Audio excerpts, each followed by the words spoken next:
Yesterday, when Dr. Strong was talking about different diseases that were related to antioxidant status, there are several diseases listed up there. One of the things that I think can be now added after we hear the next speaker is periodontal disease. Dr. Charles Thomas received his undergraduate degree in chemistry at Princeton University and his doctorate from Harvard University in physical chemistry. After several years of postdoctoral studies, he was appointed an instructor at physics at the University of Michigan. Following this, he moved to Johns Hopkins University, where he became a professor of biophysics and remained there until 1967. He was then appointed professor of biological chemistry at Harvard University Medical School, where he remained for 11 years. In 1978, he became chairman of the cellular biology department of the Scripps Research Institute in La Jolla, just north of here. In 1981, he formed a new research institute called the Helicon Foundation here in San Diego. Here he continues his lifelong interest in molecular biology. He and his collaborators were the first to demonstrate that virus particles, even very large ones, contained a single molecule of nucleic acid. Dr. Thomas has also been active in the formation of new companies based on biotechnology. Since 1981, he has been instrumental in the formation of 5 companies, 2 of which are now public corporations. His latest and last company, Pantox, measures the serum concentration of a large number of antioxidants, both water-soluble and fat-soluble, that protect against the establishment of heart disease and cancer. And when I heard about his work through our mutual friend Peter Duesberg, who's going to be here hopefully later today, Dr. Thomas told me that he reviews about 400 different scientific journals a month and reads everything there is on antioxidants. And he said there's a growing body of literature now well established in the peer-reviewed journals showing a relationship between antioxidant status, free radical pathology, and periodontal disease. And his company, Pantox, has a way of assessing the levels of these antioxidants. And we thought that this might be of interest, and perhaps dentistry soon, if not currently, can employ this test to assess a risk factor for periodontal disease, namely antioxidant status in the patient. So I want to give a warm applause and welcome to Dr. Charles Thomas.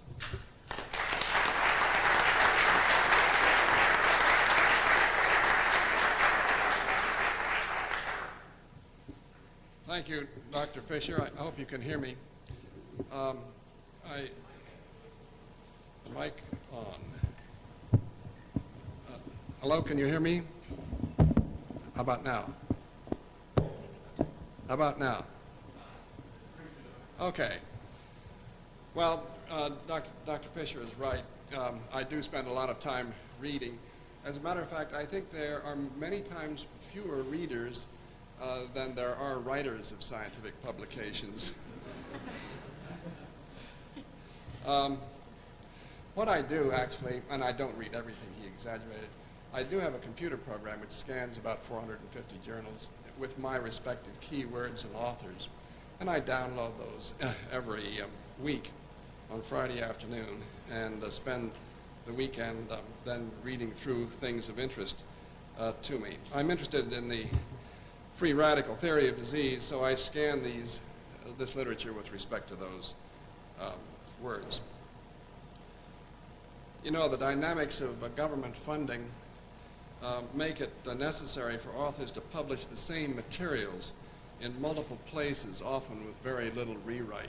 It's one of the dirty little secrets that emerges from this survey. About 4 years ago, I did form Pantox, which does measure the serum levels of antioxidant micronutrients.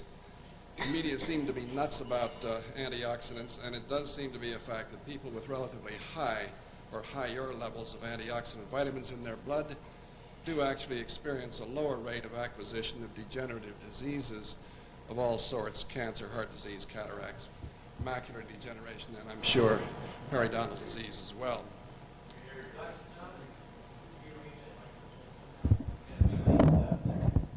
How about something like this? So I'll tell you at the outset, I want every one of you to use the services of our laboratory.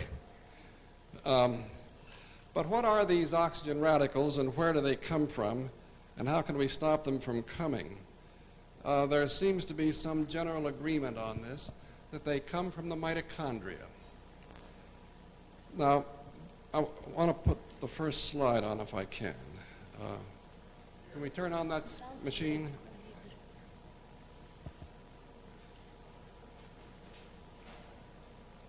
It's probably been some time since you've thought about the mitochondria, so I'm going to refresh your memory.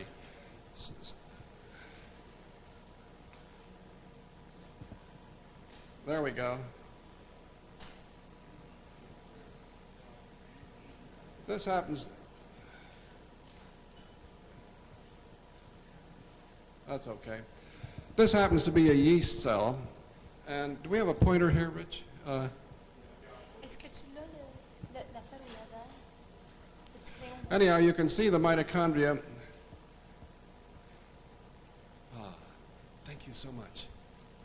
Thank you so much. Okay, here is a mitochondrion. There's another mitochondrion. There's another mitochondrion. As a matter of fact, there are about 1,000 to 2,000 mitochondria per cell, and they can represent as much as 20% of the volume of the cell. There's a general agreement that these mitochondria, which live in the cytoplasm of all higher plants and animals, are the descendants of bacteria that made their way in and established a productive endosymbiosis. The mitochondria became domesticated and began to provide essential services for the host cell in exchange for protection. No mitochondria has ever been cultured separately from the cells they inhabit. I don't know whether you can see this or not, but there is an outer membrane to the mitochondria and then a highly crenellated inner membrane where all of the action takes place. The biochemistry and cellular metabolism antedated molecular biology by about 20 years. This subject began to be developed in the 1930s. And most of us who are concerned with molecular biology and virology considered this to be old-time biochemistry and greeted it with a big yawn. But progress has been made steadily in this area, and today the general picture of the mitochondrial function is fairly well understood. For example, as I say, there are thousands of them per cell, and each mitochondrion contains 2 or more identical DNA molecules, which are the vestiges of the primeval bacterial chromosome. Now, the mitochondria convert 95% of the oxygen that is consumed into water. And in this process, they produce almost all of the ATP. Now, ATP, of course, as you all know, is the direct source of energy that drives virtually all energy-demanding functions of living cells, including DNA, protein synthesis, and muscle contraction, particularly the heart muscle. Without ATP, there would be no life as we know it. Now, mitochondrial biochemistry is a spectacular subject, and there is a great deal of knowledge here. But let me summarize it by saying that the metabolism of carbohydrates and fats, which are in general the fuel molecules, yields hydrogen ions and electrons that are carried by the electron transport chain, eventually to be combined with oxygen in a way that does not explode, and uses this energy to synthesize ATP. This is called respiration, or oxidative phosphorylation. Let me get the next slide here, forward. Oh, I went too far. This is a picture taken from Takeuchi Ozawa's paper in Hertz, a German journal, that shows the electron transport chain. Now, these proteins are not imaginary. Almost all of them have been sequenced and identified, and the electrons are transported from left to right and they are sitting there in the inner membrane of the mitochondria, The function of this huge complex is well known. There are all these proteins here in it. This is another one, complex 2, complex 3, complex 4, and finally ATP synthetase, which involves a chemoosmotic gradient. So the carriers that have been identified, it's been ubiquinol from here to here and here, and then cytochrome C, which is sitting right there, carries the electron there. A great deal of knowledge is had about this. But what is new is that these proteins that are shaded are coded for by the mitochondrial DNA itself and synthesized in the mitochondria using transfer RNAs and ribosomal RNAs that are in the mitochondria. Now, as I say, there are 13 of these proteins. Now let me show you the mitochondrial DNA. This too has been sequenced a couple of years ago. It consists of 16,569 base pairs. And almost all of the DNA is useful. It's all coding for something. As a matter of fact, sometimes there's even overlapping genes coding in over the same region. Codes for ribosomal RNAs and many, many transfer RNAs, all of which are functioning in the synthesis of the electron transport chain proteins. Now, molecular biological techniques, particularly PCR procedures, have made such amazing progress that Takayuchi Ozawa and his group in Nagoya not only sequenced this once, but they sequenced it 46 times from 46 different people in an effort to identify certain mutations. If the mitochondrial DNA were missing, the electron transport chain could not be assembled. If the mitochondrial DNA is mutated, the proteins of the electron transport chain would be defective. A defective electron transport chain doesn't transport electrons efficiently and sometimes loses them to other molecules. The most important one being oxygen itself. In other words, nature has taken a great deal of pains with this complicated electron transport chain to keep the electrons hidden and sequestered and unavailable for complexation with other entities, most notable being oxygen.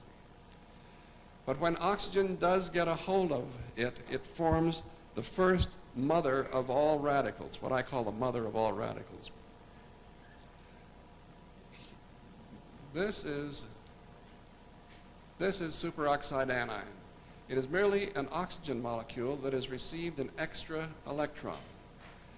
It has certain radical properties and can engage in unwanted chemical reactions, but its descendant, hydrogen peroxide, is capable of producing an even worse substance, namely hydroxyl radical, and this can only take place in the presence of iron or possibly copper. So in other words, this is the entity which is the radical which is the most deadly and most toxic. Now another thing that you may not know is that when ionizing radiation, like X-rays for example, fall on water or on biological tissue, water is split into H and OH dot, this very same oxygen radical. So therefore, ordinary metabolism is capable of generating exactly the chemical species which is the damaging entity in the case of X-rays. Now, under normal circumstances, even with a healthy electron transport chain, many different kinds of experiments have indicated that approximately 1% of the oxygen that is consumed by the mitochondria is converted into superoxide and its descendant radicals that you see here. Now, if all of this 1% were converted into OH dot, I calculate that each cell of our body would be receiving the equivalent of 600,000 rads of X-rays every day, enough to kill us 1,000 times over. Now, why is this not happening? Evidently, there must be a very peculiar and efficient antioxidant defense system, anti-oxygen radical defense system. Now, the mitochondrial DNA, since the oxygen radicals are being formed in the mitochondria, one would expect mitochondrial DNA to be mutated and damaged at a much higher rate than the nuclear DNA. And this turns out to be exactly the case. One of the most important compounds that is changed when OH dot unites with it is the base guanine. Remember, there's A, T, G, and C in nucleic acids, and G is the most sensitive, and it's most sensitive in the 8th position, where this hydroxyl radical simply adds to it to form 8-hydroxyguanine. Now, if you have you never heard of 8-hydroxyguanine, you will in the future, so just make a mental note of it. Now, here is the work from Ozawa's laboratory that caught my eye. Up here, we have a plot of the ratio. Wait a minute. Here's what I want to show you. Here's the 8-hydroxyguanine, percent of 8-hydroxyguanine in the mitochondrial DNA, taken as a function of age. What Ozawa did, he's working at a hospital, and every time a person dies, he gets the heart, and he isolates the mitochondria, and he sequences it, and he measures the concentration of 8-hydroxyguanine, and he's made the most astonishing observation, that as time goes on, there is an ever-increasing amount of 8-hydroxyguanine in the DNA. Remember that this DNA cannot be repaired. It has no repairing system. It does not have histones, so it's unlike chromosomal DNA. But it is being damaged at an ever-increasing rate.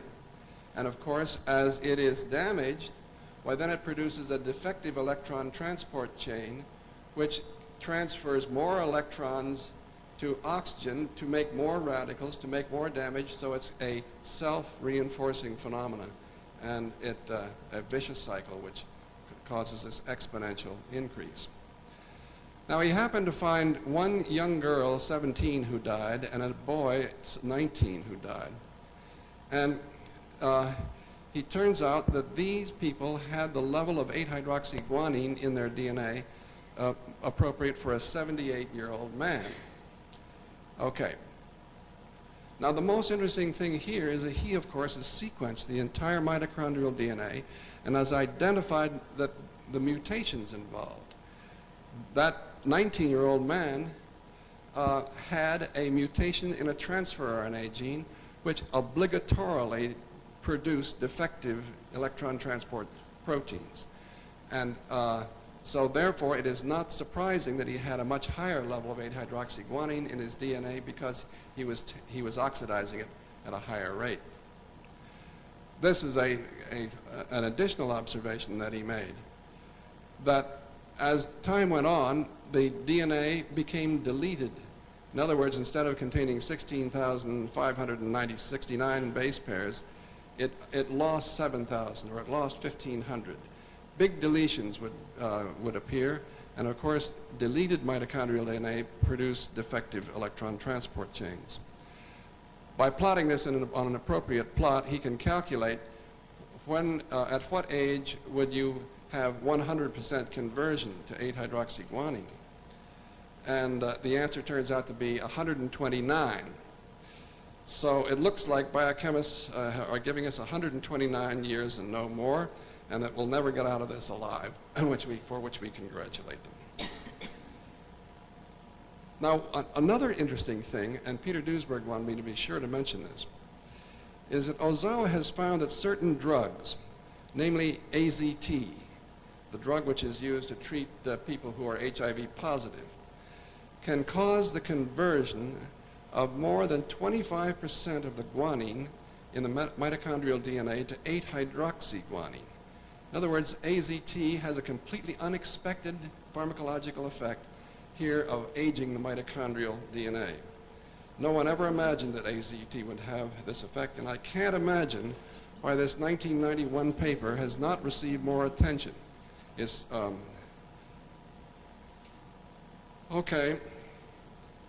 You all know that human and animal mortality curves are exponential, and the rate of death actually increases with age, just as the rate of mitochondrial damages increase exponentially with age.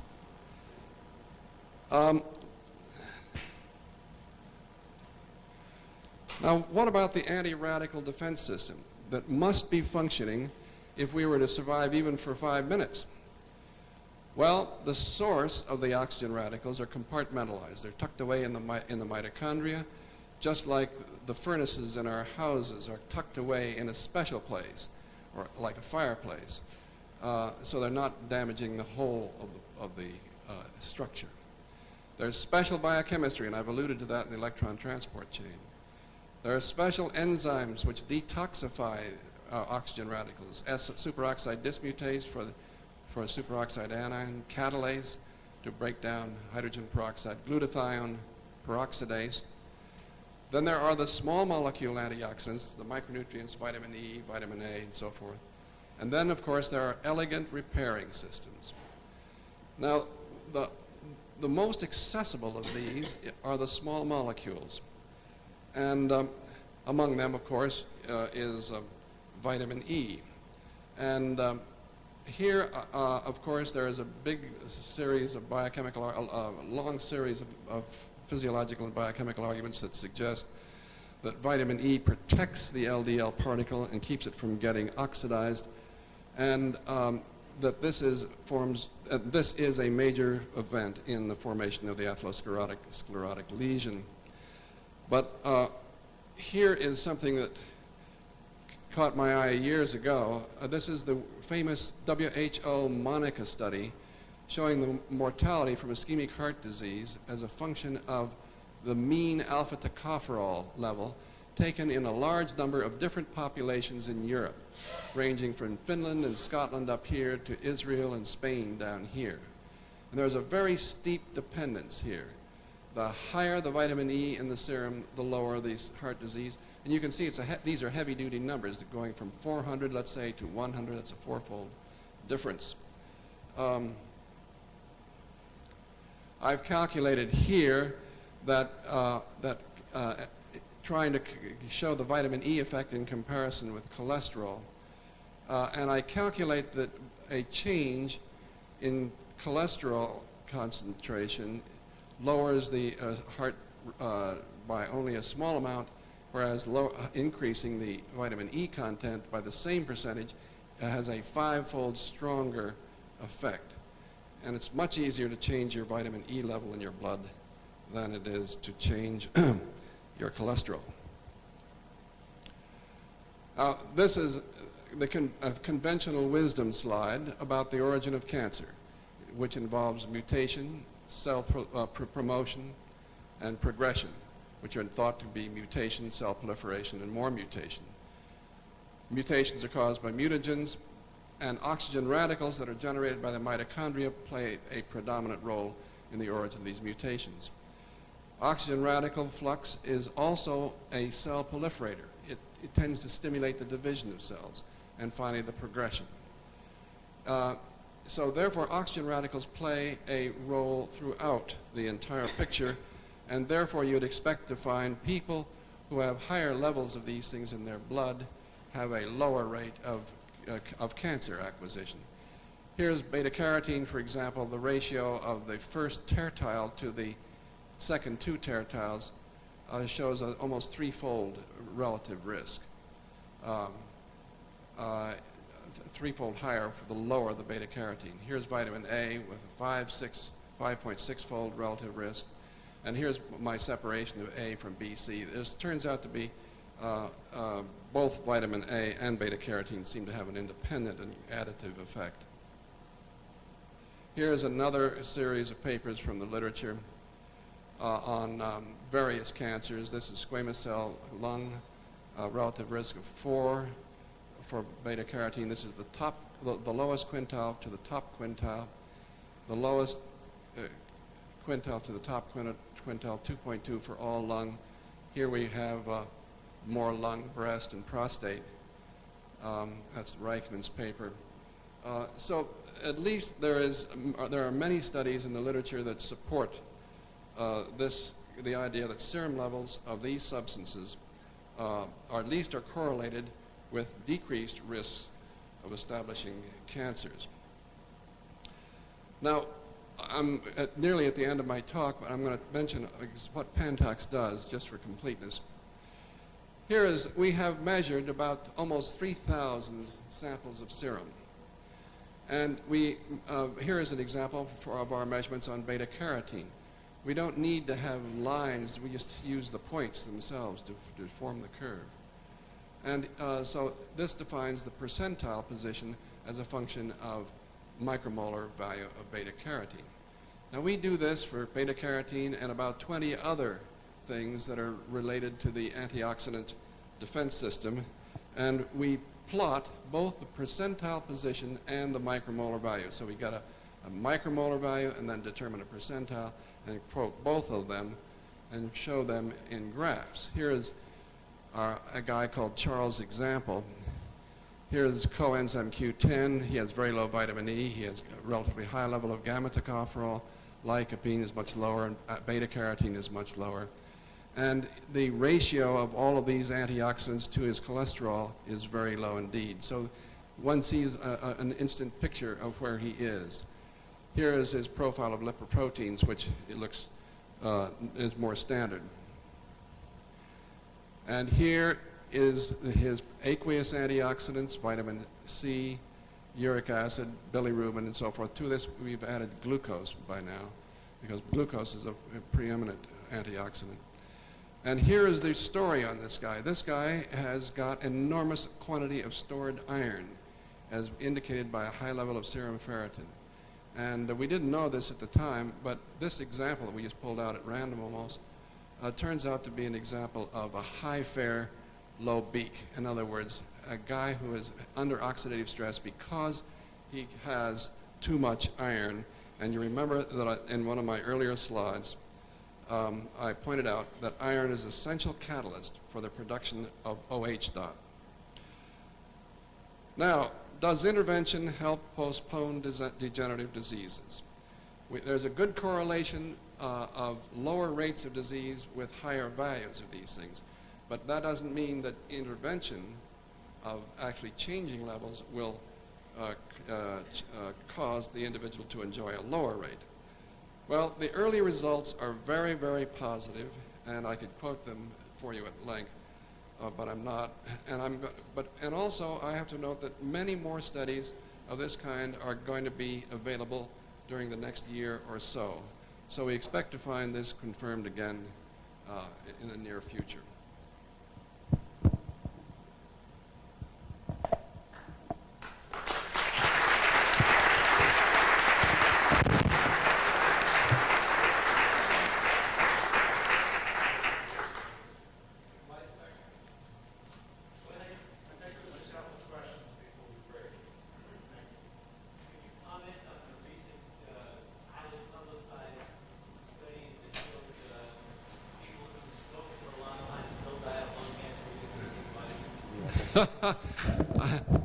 Yes, I'm very good at commenting on that. There are 29,000 Finnish smokers who've been smoking for 30.1 years, 25 cigarettes per day. Clearly, and then they ate vitamin E and beta-carotene, and they did not enjoy an improved status. And so this has been taken as negative evidence, and indeed it is. It should be merely pointed out that vitamin E cannot function as an antioxidant unless it has vitamin C to work with. And smokers invariably have 0 levels of vitamin C in their blood. It's incredible how bad off they are. And also remember that the study was only conducted over a short period of time after 30 years of mutagenic experience. And so these guys probably had lung tumors before they got there. Yes, sir.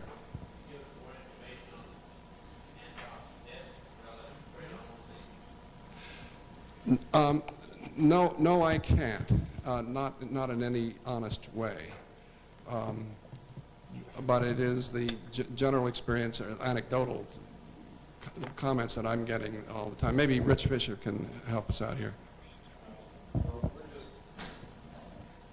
We just started the test this week, actually. The first sample should be arriving today at the lab. We want to take a baseline on some patients and then feed them antioxidants and see what happens to their levels. So we're hoping that we can maybe get some research or some citations. If you have some literature, we can maybe get that into BioProbe or distribute that, because we think that there's certainly some relationship. Have you seen that in the literature? I thought you'd said. I have a few papers, but nothing overwhelming. Nothing overwhelming. Yes, sir. There's been, these mice for some hypobaric, a bioflavonoid antioxidant called methionol. I know. Are you aware of it, and how does it compare to the other antioxidants? Well, pycnogenol is a bioflavonoid. It's a polyphenol, and it is a iron chelator. All of these bioflavonoids have antioxidant effect, and they are thought to be useful. They're sold in the health food stores, and there's absolutely nothing wrong with them. If you feel like taking them, do so. But I have not been able to find any intervention studies or any studies like the WHO Monica studies relating to bioflavonoids and or pycnogenol.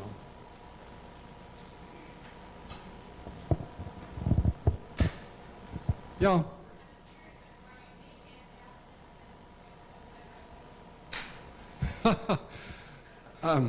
Well, what I do, since I can get it for free, is I measure my own Pantox profile.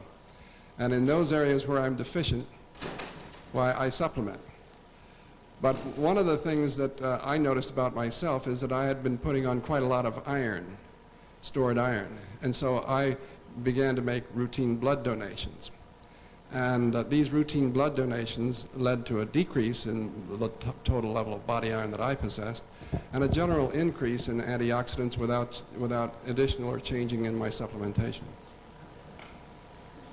About 3 blood donations a year is the rule of thumb.